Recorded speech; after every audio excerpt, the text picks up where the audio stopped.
Hello, this is Marjorie Searcy, and I'm here to talk to you today about how to sing in tune. If you're one of the 98% of the population that is not tone deaf, then that means you can learn to sing in tune or match pitch. Now, a few years ago, Randy Jackson coined the term pitchy. And what he meant by that is that the singer was a little above or a little under the pitch that they needed to be on. So if you're a little above the pitch, it's called being sharp. And if you're a little below the pitch, you're flat. I'm going to give you some help today on how to learn to train your ear to sing the notes right in tune and really match up, line up with the note you're trying to sing. One of the real issues with singing out of tune for folks is that they're not aware that they're out of tune. You know, if you aren't aware that you're not matching the pitch, that you're really flat, then it's hard to fix it. So you need to record yourself. You need to take advice if you're given it by other people, even if it's difficult, if they tell you that you're singing flat. Go back, do a little work, and check on it. You can record yourself and see if you can hear that you're actually not matching the pitch. So if you're aware that you need some help, I've got an exercise for you, and this is great for anybody, even a really advanced singer. All you need is one finger to do this exercise, so you do not need to be a keyboard player. I'm going to choose a note that's in a really comfortable part of my range. I'm going to start at middle C. If you're a guy, you might want to move down a little bit lower. So I'm going to start at middle C. I'm going to sing 1, 2, 3, 4, 5 and hold that 5 on a straight tone and really try to line up and match the pitch. So I'll show you like this. 1, 2, 3, 4, 5. One more time. 1, 2, 3, 4, 5. And I did a little vibrato at the very end, which is fine. But if you use really wide vibrato the whole time on that exercise, it might kind of muddy the water and make it unclear whether you're really in tune or not. So try to use a straight tone, at least at the beginning of that 5.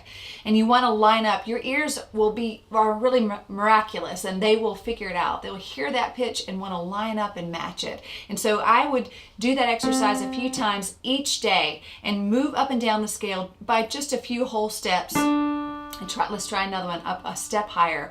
1, 2, 3, 4, 5.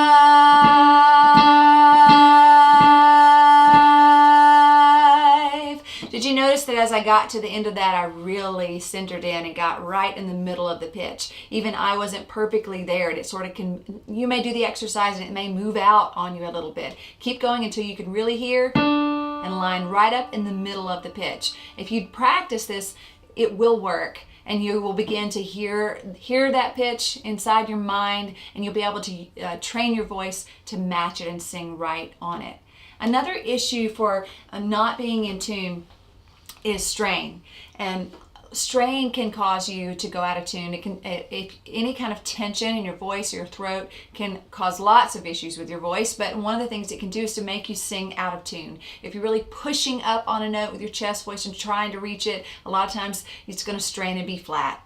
And so if you want to look and check into prescription for your voice, that's the 10 most common problems that singers face. I talk a lot there about strain and how to avoid it and how to eliminate it from your singing. You really want to do that to protect your voice and help you be a better singer in so many ways.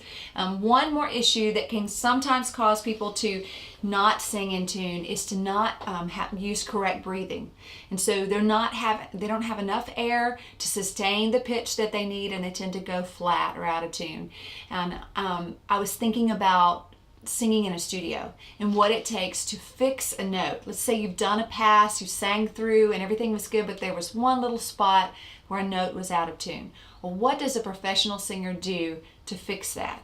There's not a whole lot physically you can do with your body. There's no button to push.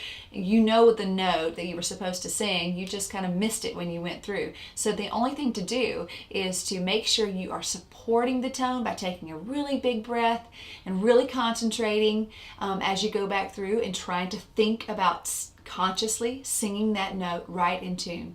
And sometimes it is a matter of really good breath support and making sure you are filled up with that low breathing and you've got all the air you need to hit that pitch. If you want some more advice about breathing, you can check out a free video on my site that's about belly breathing or learning to breathe from the diaphragm. So thanks so much for listening today, and I hope this was really helpful. If it was, send me a note. I'd love to hear from you or hear a question that you have about singing. Thanks.